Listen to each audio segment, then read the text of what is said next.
sempre tenho aqui o prazer de estar no comando do Jornal Brasil Atual, ao lado de Marilu Cabanhas, quem eu convoco nesse exato instante. Bom dia, Marilu.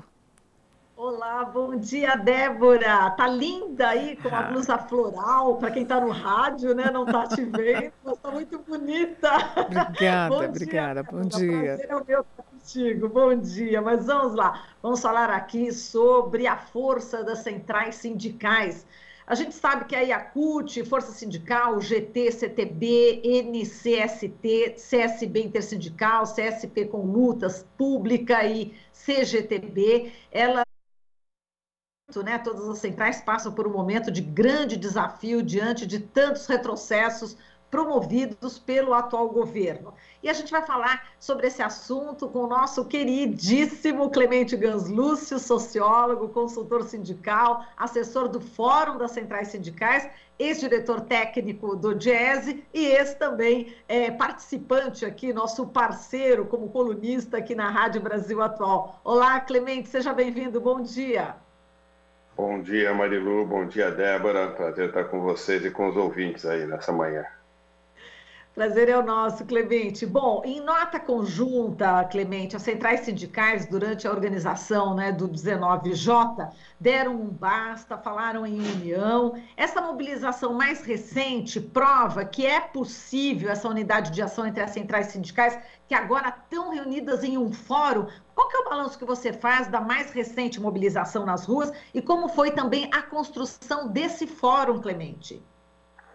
Olha, Marilu, as centrais sindicais vêm trabalhando de forma conjunta, na prática, desde 2004, quando elas começaram a construir uma agenda e as chamadas marchas das centrais sindicais a Brasília, marchas na qual elas apresentavam, ao final delas, no geral feita em novembro e dezembro de cada ano, uma pauta que, se algum ouvinte lembrar aqui, o primeiro ponto era a política de valorização do salário mínimo, já em 2003, 2004, apresentado pelas centrais, depois transformado em uma política permanente, que resultou para o salário mínimo um aumento de mais de 70% acima da inflação. Só para a gente ter uma ideia, se não fosse essa política, o valor do salário mínimo hoje estaria em torno de R$ 700 e não R$ 1.100. Essa é a diferença que as centrais sindicais conquistaram com o aumento do salário mínimo. Desde então, as centrais vieram trabalhando junto, construíram agendas conjuntas, fizeram eventos, assembleias nacionais, eventos nacionais, e no início da pandemia, o ano passado para cá, esse espaço de atuação se tornou mais permanente ainda, especialmente com uma ação conjunta visando o enfrentamento dessa crise sanitária, enfrentar inclusive os ataques que as centrais e o movimento sindical vêm sofrendo desde 2017 com a reforma trabalhista. Os trabalhadores perderam inúmeros direitos e o movimento sindical foi afastado de muitas iniciativas que ele tinha em termos de representação. Nós temos uma ideia: a Constituição proíbe que os trabalhadores sejam demitidos coletivamente sem que o sindicato seja chamado para negociar essa situação em que a empresa quer demitir coletivamente o conjunto de trabalhadores. A nova legislação trabalhista autorizou as empresas a demitirem coletivamente sem assistência do sindicato. Essas e inúmeras outras mudanças foram feitas, afastando o sindicato das negociações e da representação dos trabalhadores. Desde o ano passado, as centrais atuaram ainda de forma mais unitária, vêm atuando desde então, fazendo uma série de iniciativas junto ao Congresso Nacional. Por exemplo, já em fevereiro do ano passado, antes do início da pandemia, oficialmente aqui no Brasil, reconhecido pelo Ministério da Saúde, as centrais já tinham apresentado ao Congresso Nacional a necessidade de um auxílio emergencial correspondente ao valor da cesta básica, calculada pelo Diese, na época em torno de R$ 550, R$ 600, valor que depois se confirmou no auxílio emergencial, por exemplo. Foram as centrais sindicais as primeiras a apresentarem uma proposta de um auxílio emergencial mais robusto e que depois veio se confirmar pelo Congresso Nacional. De lá para cá, ações de solidariedade, inúmeras ações nas bases sindicais, recolhendo alimentos, oferecendo a estrutura dos sindicatos para fazer o atendimento à saúde atuação junto aos governadores, a prefeitos, ao Congresso Nacional, depois na proteção dos salários, na proteção dos empregos, e vem também atuando, inclusive, na busca de solidariedade internacional. Lembrando que as centrais sindicais mobilizaram apoio da Venezuela para colocar oxigênio em Manaus quando faltava oxigênio para a população. Nós conseguimos a doação de quase uma dezena de caminhões de oxigênio transportados da Venezuela para proteger e socorrer a população de Manaus. Então, nós vem atuando de forma continuada, de maneira unitária, e mais recentemente também começaram a retomar as ações de rua. Esse tempo todo ficaram sem fazer ações de rua por conta do isolamento e da proteção necessária e dos protocolos de distanciamento e, na verdade, para combater, inclusive, o negacionismo e a desproteção que o governo intencionalmente promove junto à população, mas mais recentemente, junto com o movimento social, com o movimento popular, com várias organizações, Frente Brasil Popular, Frente Povo Sem Medo, MTST, o Movimento Sem Terra, todos reunidos começaram a retomar já 2 manifestações, uma agora em junho e essa nesse sábado, manifestações que vêm crescendo do ponto de vista da mobilização, um esforço enorme para manter os cuidados de distanciamento, uso de máscara. As centrais colocaram banquinhas nas vários desses movimentos com álcool gel, distribuindo máscara, ou seja, tentando fazer um trabalho que simultaneamente recoloque a presença mobilizadora nas ruas, nos locais de trabalho. Na semana passada, na sexta-feira, foram feitas atividades nos locais de trabalho, e no sábado essa manifestação de rua, que foi maior já do que a do mês anterior, mostrando em centenas de cidades a contrariedade da população em relação à política que o governo vem adotando no enfrentamento da crise sanitária e inclusive da crise econômica. Exato. Agora, Clemente, a gente sabe que são várias essas tendências, né, entre as diversas centrais sindicais. Agora, essa união foi extremamente necessária no momento em que a gente vive hoje, com essa realidade apresentada pelo governo Bolsonaro, é isso? Queria que você falasse um pouco dessa importante união que é histórica, né? Exato, Marilu. Há diferentes visões sindicais, visões de país, visão sobre o papel do sindicato, sobre a forma de conduzir uma negociação, conduzir greves, ou seja, há diferentes visões entre os trabalhadores e as trabalhadoras, como há diferentes visões em várias áreas, na religião, quantos tipos de igreja que nós temos, na política, quantos partidos nós temos mais de 30 partidos políticos no Brasil, ou seja, as pessoas têm visões diferentes, no movimento sindical isso também se apresenta. As centrais expressam diferentes visões, talvez não precisássemos ter 30 partidos no Brasil, como não precisaríamos ter 10 centrais no Brasil. Isso faz parte de um processo, inclusive, de fusão, é importante, porque tem 2 centrais agora que caminham por uma fusão, ou seja, começam a aparecer, inclusive, iniciativas de fusão entre as centrais sindicais. Mas o que é importante, Marilu, como você disse, é, primeiro, o reconhecimento de que tem visões diferentes. Segundo, que essas visões diferentes não impedem que as centrais trabalhem juntas em torno de uma pauta, de uma agenda, de iniciativas conjuntas, e nesses anos todos isso se mostrou efetivo, ou seja, as centrais conseguiram manter não só uma plataforma conjunta com pautas, com itens, com demandas, com propostas conjuntas, como foi o salário mínimo, como foi o auxílio emergencial, como foi a proteção aos empregos, todas propostas unitárias, e também ações unitárias, a ida às ruas, as manifestações, as iniciativas de solidariedade, ou seja, havendo tolerância, havendo compreensão de que essas diferenças são reais, mas que a partir das diferenças é possível construir uma pauta unitária e construir ações unitárias, isso se mostrou efetivo. Se redescobre a importância da unidade, porque ela confere uma capacidade política diferenciada de atuação.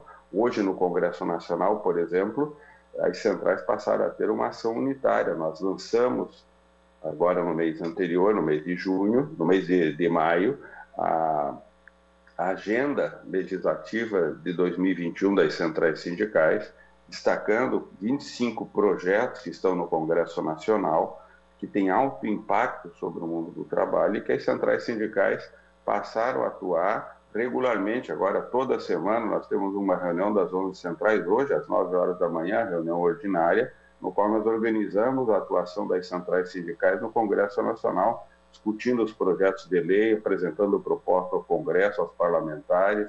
Semana que vem, por exemplo, nós teremos uma reunião com o relator da medida provisória 1045, que é uma das medidas provisórias que trata da proteção do emprego, dos salários, mas que também faz alterações trabalhistas, e nós vamos ter uma reunião com o relator para apresentar a visão das centrais sindicais sobre essa medida provisória e as propostas que as centrais têm de alteração da medida provisória para não ferir direitos trabalhistas. Então, essas atuações unitárias abrem uma série de espaços, uma série de iniciativas são possíveis pela unidade. Unidade, como você disse, foi construída politicamente, uma compreensão de que as diferenças não nos impedem de atuarmos de maneira unitária, de maneira conjunta, e temos propostas convergentes para defender os trabalhadores e as trabalhadoras. Exato, tem a PEC 32, né, que trata da reforma administrativa, atinge aí principalmente os servidores. Parece que já tem uma agenda também em relação aos servidores públicos, não é isso, Clemente?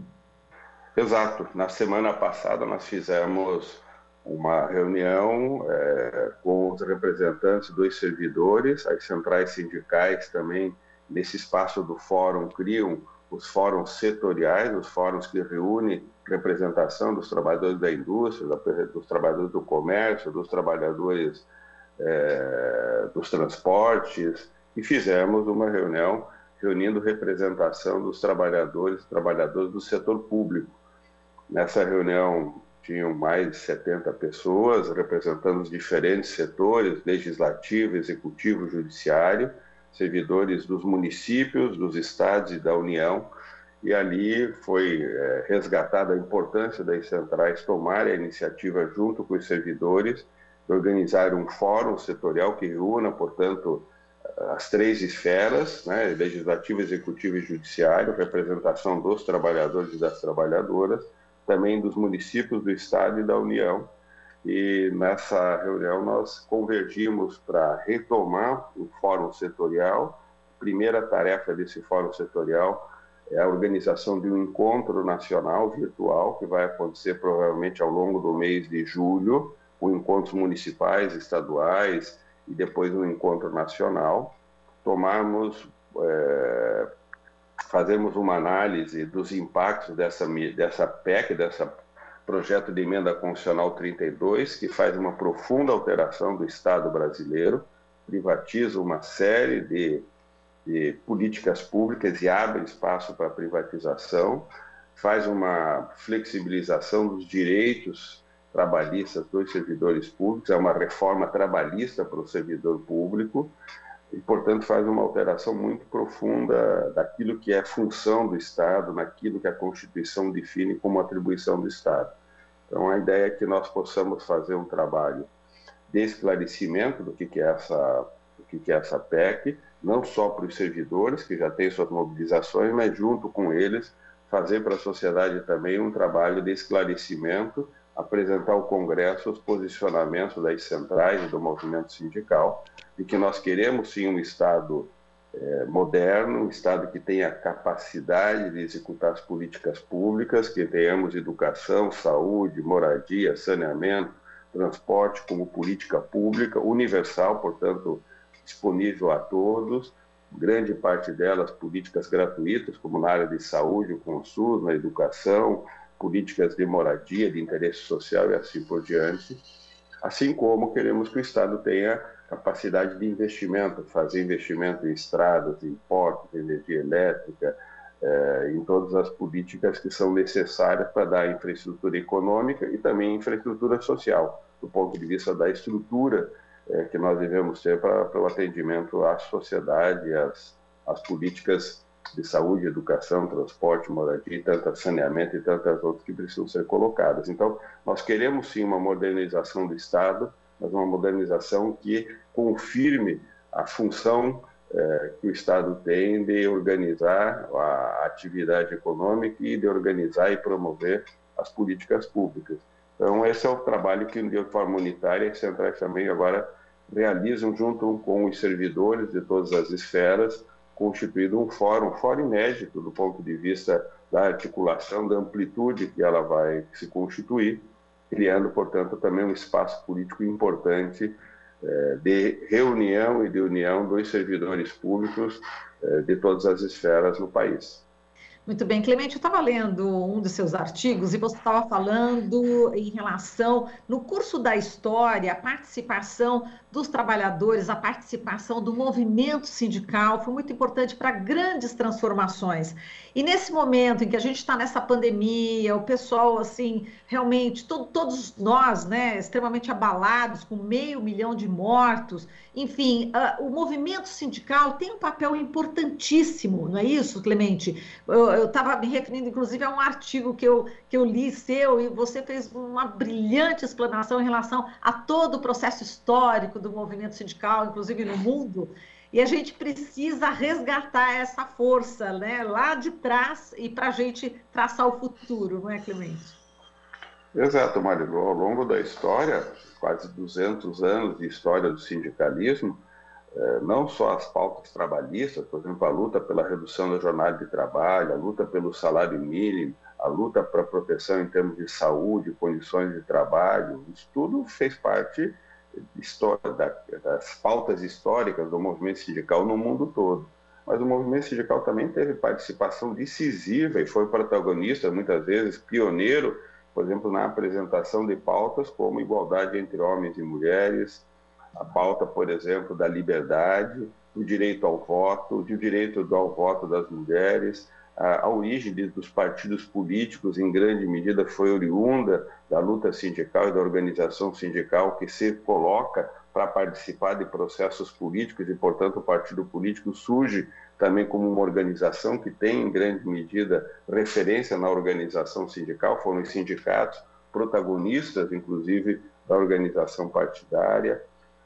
E várias outras conquistas que hoje nós olhamos para a sociedade como um bem coletivo, né, como um valor que nós todos defendemos, a própria democracia, estão todas elas assentadas em valores, em pautas, em propostas que o movimento sindical, ao longo desses anos todos, apresentou. Nesse contexto presente, o mesmo desafio se coloca, por um lado, porque o movimento sindical tem a tarefa de fazer a proteção dos trabalhadores e das trabalhadoras, no contexto concreto dos postos de trabalho. Nós temos observado um aumento da precarização, um aumento da vulnerabilidade, das formas flexíveis de contratação com baixa proteção laboral, sem direitos trabalhistas, sem direitos previdenciários.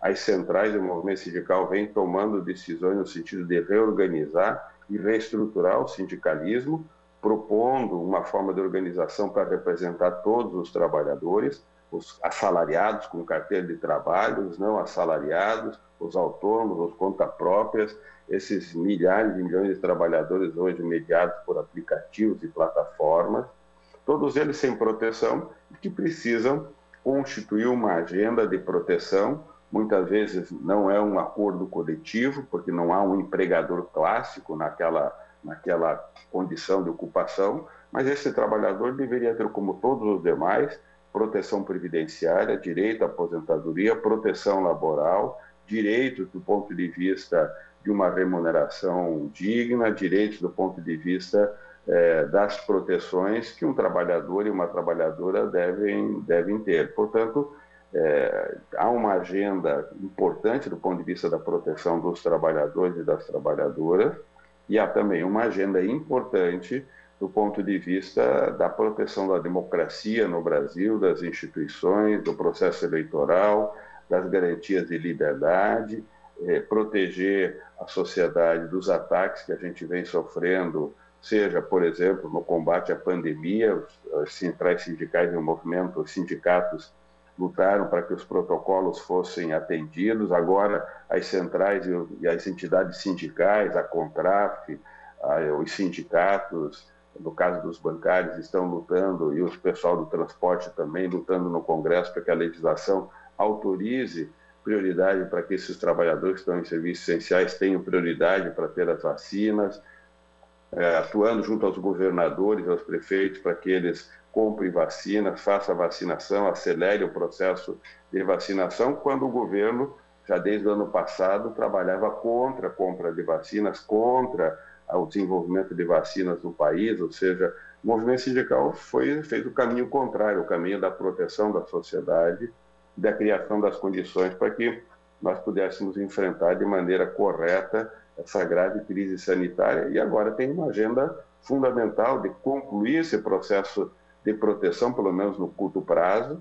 Nós sabemos que é uma proteção que vai precisar ser produzida permanentemente, ou seja, essa crise não se esgota com essa vacinação, nós teremos outras vacinações e outras iniciativas importantes, porque a crise sanitária é muito grave, e a outra dimensão é termos uma estratégia econômica coerente para que o país retome o desenvolvimento econômico, e nesse caso nós também estamos na contramão, nós estamos destruindo a economia, desmobilizando a indústria, tirando capacidade da economia promover e produzir bons empregos, proteção salarial, crescimento da massa salarial. Nós estamos na contramão dessa perspectiva e nós temos que recolocar o país nessa trajetória de crescimento com sustentabilidade ambiental, gerando bons empregos e crescimento dos salários.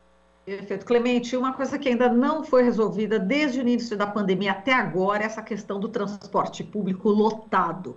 Ônibus lotado, metrô lotado, enfim, existem todas as orientações para manter distância e tal, mas como? Se o próprio Estado não dá essa condição para o cidadão, para o trabalhador, para a trabalhadora.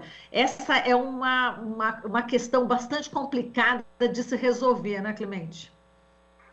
Exato, Marilu. Ela exige praticamente 3 diretrizes estruturais que implicariam em mudança, seja uma oferta maior de transporte, portanto, investimento, ampliar a capacidade de transporte. Provavelmente isso exigiria uma intervenção do Estado, das prefeituras do Estado, oferecendo maior capacidade, mais ônibus, em outros casos, investimento na ampliação da linha de metrô, no caso de São Paulo, por exemplo. Exige uma segunda, isso não é rápido de ser feito, portanto, que a crise revela esse enorme déficit de equipamentos lotados e que não deveria ser assim, mas para isso precisa investimento, não é rápido. De outro lado, de curto prazo, uma reorganização do horário de trabalho. Em alguns momentos isso foi feito, mas depois se desmobilizou. Portanto, horários diferenciados para o início da atividade, 7, 8, 9, 10, 11, a cada hora, diferentes horas para início de atividades no comércio, em serviços, nos bancos, para que o deslocamento fosse feito em horários diferentes e não concentrado naquele horário, em um determinado horário. A outra medida também estrutural seriam, se nós temos condições de fazer isso, reduções de jornada de trabalho, portanto, as pessoas poderem trabalhar períodos menores, portanto, aí a flexibilidade em termos de jornada ainda ser maior do ponto de vista do deslocamento. E a outra é a própria reorganização da atividade econômica no espaço dos municípios, cidades tão grandes como São Paulo, onde os deslocamentos não precisassem ser tão extensos e os empregos estivessem mais próximos do local de moradia. Tudo isso, Marilu, a pandemia revela como estrangulamento que nós temos na organização econômica. Isso exige investimentos de médio e longo prazo para reorganizar a atividade econômica e evitar, no caso, deslocamentos tão longos e concentrações em horários, e principalmente o investimento na qualidade, portanto, mais ônibus, mais metrô, mais trem, melhor organizado. Isso tudo é política pública, é investimento para que as pessoas tenham direito a um transporte digno. É uma agenda de longa data. Eu me lembro, eu comecei, Marilu, a trabalhar com o movimento sindical e movimento popular no final dos anos 70. E já no final dos anos 70, uma das primeiras lutas que nós fizemos lá quando eu morava em Curitiba e no estado do Paraná foi a luta pelo transporte coletivo. Nós elaboramos políticas, medidas, projetos, aliás, que Curitiba internalizou pela prefeitura com várias medidas de transporte coletivo que se transformaram famosos. Os prefeitos ganharam prêmios em Curitiba, mas pouco se sabe que muito daqueles projetos, aquelas propostas foram oriundas do movimento social e do movimento popular. e propuseram várias medidas que foram internalizadas como política pública de transporte. E a cidade mostrou que é possível construir um outro sistema de transporte coletivo, que hoje novamente já está estrangulado, precisa mais investimento, mas é possível construir coisas diferentes que melhoram a qualidade do transporte, evitam essa superlotação, criam flexibilidade de horários e geram qualidade no transporte coletivo, sim. E Clemente, só para a gente terminar, você viu que o Suplicy fez 80 anos ontem, né, 21 de junho, ele deu entrevista aqui para a gente no Jornal Brasil Atual, está cobrando a inserção do renda básica de cidadania nas candidaturas à presidência, ele fez uma live ontem com o ex-presidente Lula, às 6 da tarde, ficaram aí mais de uma hora, ele defendeu essa proposta, né, o Lula já falou, enfim, que deve incorporar o renda básica e falou exatamente no caso, a força de vontade do Suplicy durante tantos anos em bater nessa tecla renda básica da cidadania, e o Lula chegou até dizer que ele deveria ser indicado ao Prêmio Nobel da Paz por isso, né? É importante ter avançado, né? Enfim, o próprio STF já determinou que isso deve fazer parte aí, enfim, de uma política governamental, e os governos, o próximo governo realmente vai ter que colocar o renda básica de cidadania, e o Lula disse que com todo prazer sim. E essa luta, né, do Suplicy é muito importante, foi muito importante e é muito importante, não é, Clemente? Exato, Marilu.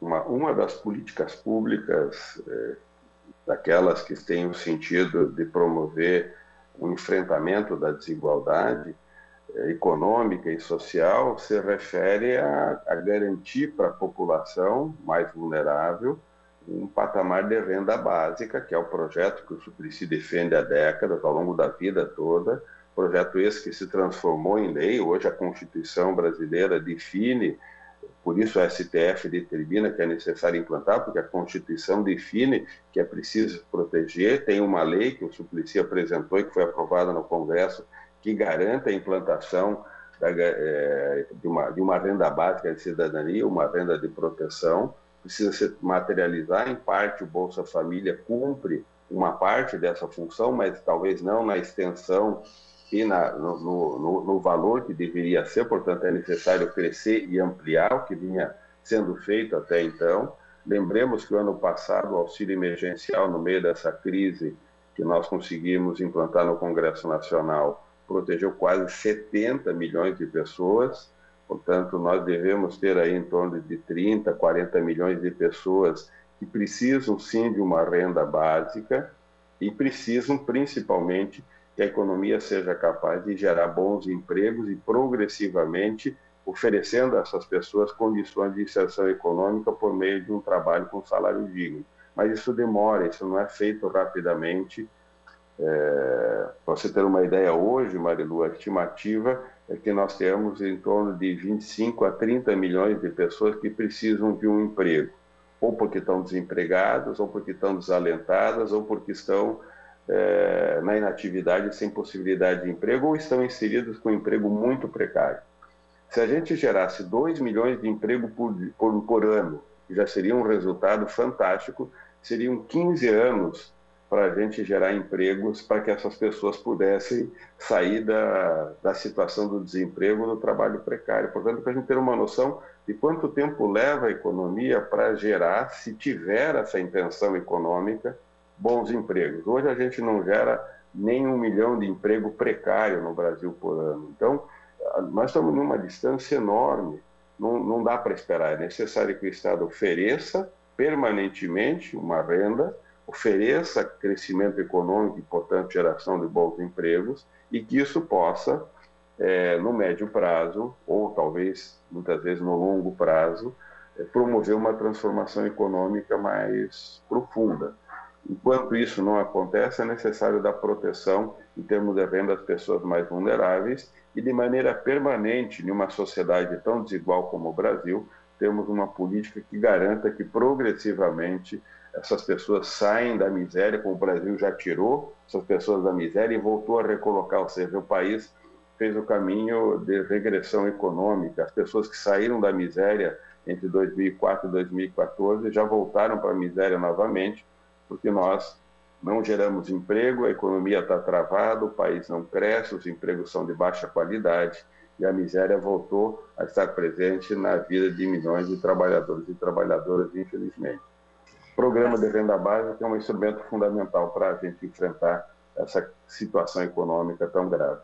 Perfeito, Clemente. Eu agradeço aqui a sua participação. Um forte abraço para você e até a próxima, viu? Até a próxima. Prazer estar com você, Marilu, com a Débora e com toda a equipe. Parabéns pelo trabalho de vocês. Um abraço. Até mais.